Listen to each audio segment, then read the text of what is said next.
would you like to introduce yourself? Lola Monroe, First Lady of Taylor Gang. I know what it is. And your birth name has a pretty cool meaning, doesn't it? Yes. Persianette, it means fruit of heaven. It's Ethiopian. And speaking of fruit, Angela Yee is, of course, a member of Power 105's Breakfast I love Club. Angela Yee. And speaking of the breakfast, she actually put you onto a particular restaurant and menu item at one point in time, right? She did? Let me think. Think back. I can't even remember. That's my girl. I've hung out with her so many times. I can't even remember. But it must have been like years ago. I think it was. It had to have the chicken satay from Philippe Chow. I was going to say that too, yeah. Okay. That's my absolute shit now. I love it. How did she put you onto that? Was it at an interview, I think? I think it was at an interview. Okay. I'm not sure, but I do remember. Now it's like my favorite dish. Like when I go to New York, I have to have that. So I love it.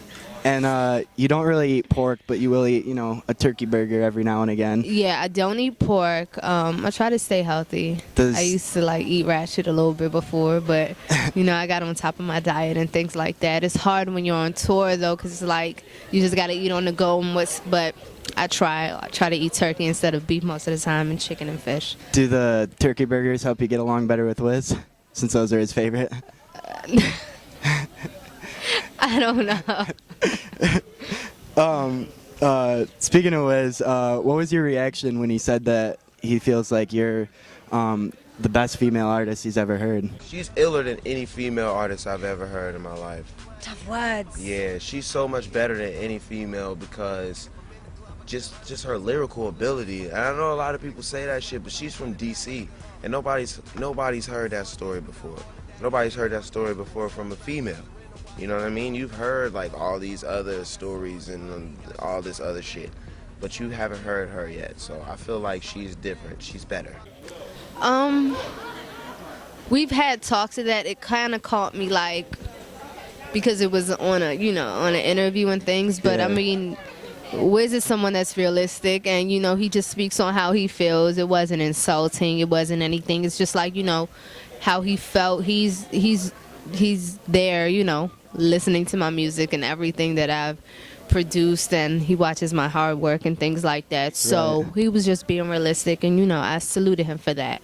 Does it help to have He that held kind me of down. support too, where he'll stick his neck out for you like that? Always, definitely. When you with a team and you rocking with a team and you have someone that's backing you and there and this is what it is, it's always a great thing. It's just support and family thing, and that's the big homie, so it's always cool. And you mentioned the team. You're, of course, a member of Taylor Gang. Congratulations. Thank you. That being said, you obviously work quite a bit with Chevy, who ironically has never owned a Chevy in his life, but your first car was actually a 96 Chevy Caprice, right? It is. When I was growing up, I always wanted to compete with the boys, and the thing in D.C. is it used to be like bubbles. That's what we call Chevy Caprices, and all the boys had the bubbles and they suited up and things like that. So I was I think 17 years old, and I wanted to get a Chevy Caprice. A lot of the girls I knew didn't drive cars, but the boys did, and they had bubbles. So I'm like, you know what? I'm about to go get a Chevy, and it was a 96, Chevy Caprice. I think 96. And I was about to go suited up and things like that, but there aren't With the, any the, new the ones. purple and pink panty coat, candy coat too. Right, but then I started moving, my stuff started popping off, and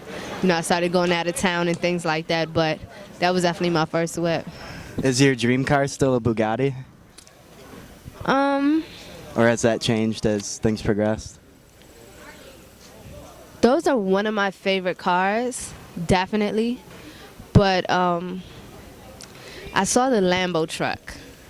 Okay. So I'm loving the Lambo truck right now. Okay. But, Bugatti is dope. The Audi R8s are dope. Things like that. That used to really be my top. But I'm seeing a few other things that I'm liking as I'm getting older and things. Right. So, yeah. What can you tell the people out there about the time you had to cut off your own cast? Oh, wow.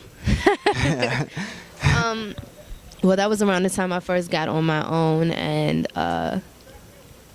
when you're that age, it's I couldn't get a hold of my insurance, and my family had that, and if you don't have insurance, the emergency room doesn't, constantly check up on your cast and allow you to have those appointments and even take off your own cast. And they actually told me at one point that I would never be able to walk correctly, that I'll always have a limp. Yeah. So 3 months went by. They still wouldn't take off my cast. And me and my best friend was in her grandmother's bathroom, and we cut it off with a knife. And when it came off totally, I still couldn't even walk straight. Jeez. So for like a whole another month, I had to walk with the cast. So yeah, it was a hell of an experience, and I was young at that age, so it was kind of crazy. While it was on, though, you had an interesting way of using it to sell weed to help get by in high school with your friend. Yeah, like I said, I was like 15 and on my own, so it was... Gotta do what you gotta do. Yeah, like...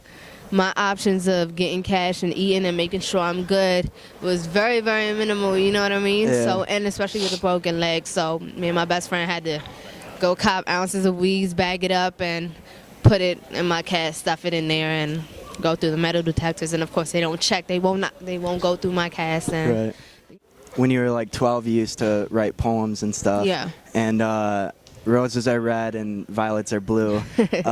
But what's the significance of blue roses?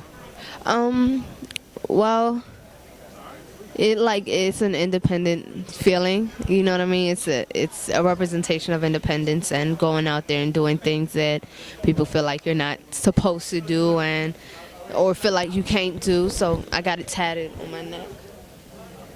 And that's what when I first came out, and before I released music, I started my own entertainment company, and I named it Blue Rose. I had the tattoo first, and so it's just like a representation of just like standing on your own and doing what people feel like you can't do. And I did everything as a woman, even independently, and before I got with Taylor Gang, and pushed it that way through my company. And that's Blue Rose Entertainment, and that's what my tattoo represents. And the story with the tattoo even goes a little further, doesn't it?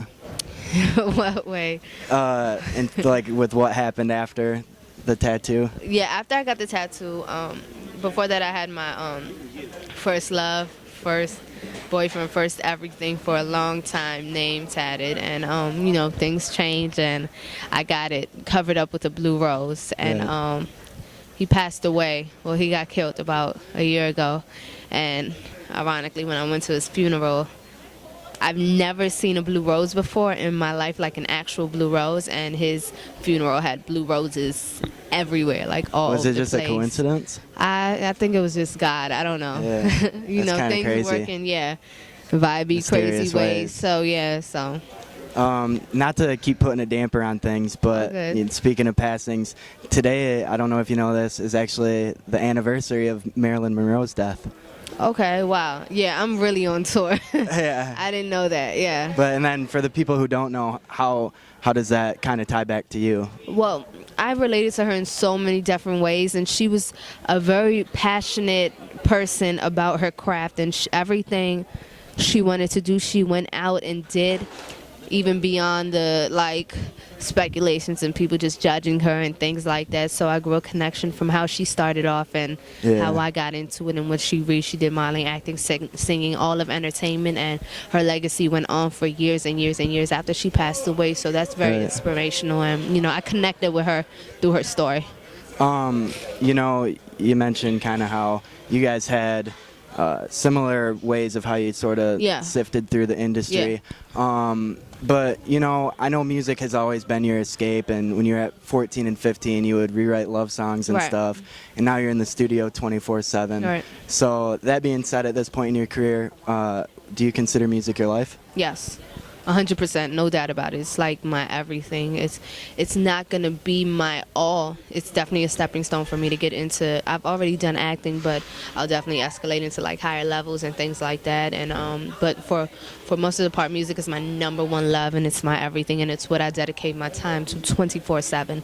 But I'll definitely get into. I'm a businesswoman at the same time, so I'll have my businesses and my other arts that I get into. But music is my number one love. And part of the reason I asked that is because my site's actually musicsmylife.com. Okay, so all ties back together. Page, definitely, thank you so much for your time. Thank you for having me. Definitely. Congratulations on the Taylor Gang signing. Thank you. Appreciate it. And best wishes with everything coming your way. No Is there anything else you'd like to leave the people with? You can make sure you follow me on Twitter at _Lola Monroe, and my website, with 2 E's, official LolaMonroe.com, and my YouTube page, youtube.com /Lola Monroe TV.